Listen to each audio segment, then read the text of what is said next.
Welcome to this explainer. Today, we're diving into an invisible force that is quietly working against almost every single relationship out there.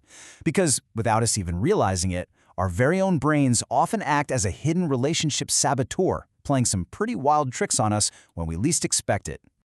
Okay, so left on red, again? We've all been there, right? It's that universally agonizing experience of seeing the read receipt pop up, watching hours tick by and getting absolutely zero reply. Your stomach completely drops, your anxiety spikes, and you instantly assume they must have lost interest. But what if that thought isn't reality at all? Section 1.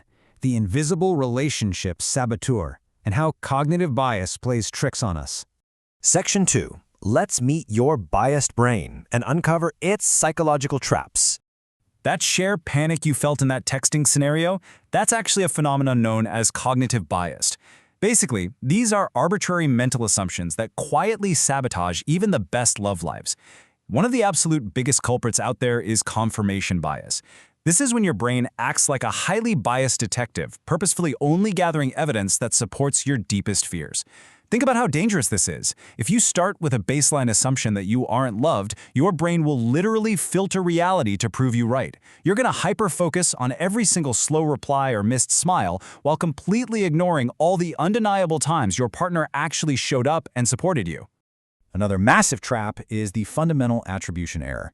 It's a mouthful, sure, but it's our incredibly common tendency to blame a person's core character or identity instead of actually looking at external factors or the situation itself. When we mess up, we tend to blame our circumstances, but when our partner messes up, we blame who they are as a human being. And here is that error in action. Your inner saboteur quickly labels a partner as entirely unreliable just because they showed up late. You immediately attack their character. But the reality? The reality might have been a train delay or a really late meeting at work, situations completely out of their control. By jumping straight to a character assassination rather than looking at the circumstances, we escalate a simple logistical hiccup into a massive blowout conflict. Section 3. The self-fulfilling prophecy, or when our fears actually become reality. Here is exactly how wild this gets. Let's say you assume the relationship simply won't work out. Because you hold on to that belief, you unconsciously start acting totally different toward your partner. You might act cold, create distance, or just treat them with constant anxiety and suspicion. Naturally, being treated this way pushes the other person away. Eventually, they leave, and you stand there saying, "See, I knew it was going to end." You convince yourself your assumption was right all along, completely missing the fact that it was your own biased behavior that pushed them away in the first place. Now, you might be thinking this is just a minor quirk, but research from the University of Michigan proves the real stakes here. People who let strong cognitive biases run wild report much lower relationship satisfaction across the board. And as a direct result, they face a significantly higher probability of actually breaking up. The numbers just don't lie. Unchecked assumptions are genuinely dangerous for our relationships. Section 4. Stopping the spiral, and figuring out how to reclaim control. The scientific counterattack to all of this starts with metacognition. This is our ultimate tool for empowerment. Simply put, metacognition is just the ability to think about your thinking and observe your own thought patterns objectively.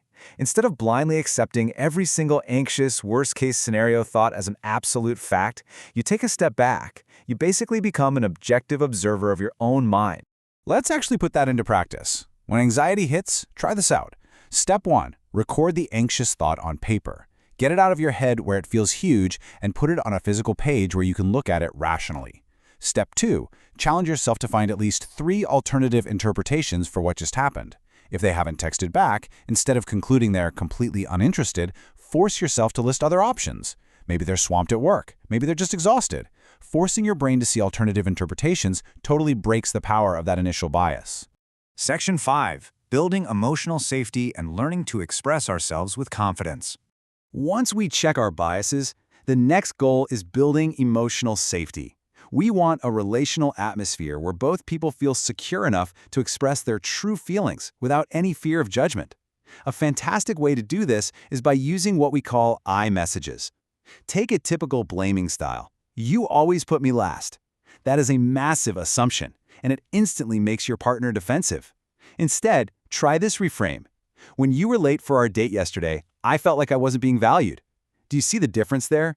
By shifting the focus strictly onto our own feelings regarding a specific event, we heavily reduce defensiveness.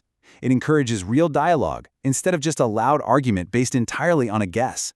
If you really want to change the game and take action on this explainer today, I have a challenge for you. Try doing the 2-week Bias Diary Challenge. For the next 14 days, keep a dedicated diary to track your automatic negative thoughts. Write down the trigger, the assumption your brain instantly made, and then the alternative realities you came up with. It is honestly incredibly eye-opening, and it's going to help you completely uncover your own unique psychological patterns. I really want to leave you with this summarizing thought. Relationships are hard enough without our brains playing tricks on us, right? So let's start choosing understanding over assumptions today.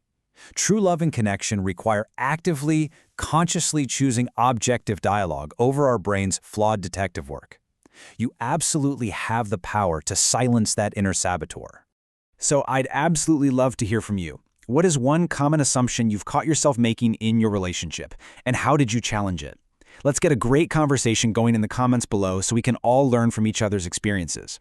And hey, if you found this explainer helpful in shedding light on how our minds work, please hit that like button and subscribe for more relationship science. Thanks so much for learning with me today, and I'll see you in the next explainer.